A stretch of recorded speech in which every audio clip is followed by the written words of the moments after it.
আজকে আমার দিদি রান্না করছে মার সঙ্গে, দেখুন শুটকি মাছের তরকারি। এই যে আমার দিদিকে দেখে নিন। হ্যাঁ, আর এখানে মুরগির মাংস রান্না হচ্ছে। হ্যাঁ, আর মা বাসন মাজছে। মা আমাকে বললো যে আজকে রান্না তুই কর, আর আমি শুটকি মাছটা রান্না করবো। আমি বললাম ঠিক আছে, তাহলে তুমি বসাও, আমি হাতটা নাড়িয়ে দেবো, আমি হাতা নাড়াবো, ঠিক আছে এই বললাম। তারপরে এসে দেখলাম মা শুটকি মাছ ধুচ্ছে, কিন্তু শুটকি মাছের আঁশ বেরাচ্ছে না।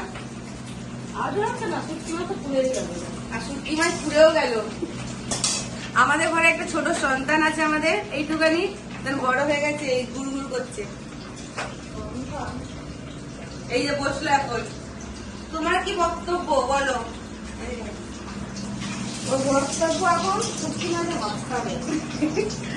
আর আমি প্রথমবার রান্নাঘরে এসেছি, মা আমাকে আসতে দেয় না, রান্নাঘরে প্রথমবার এসেছি।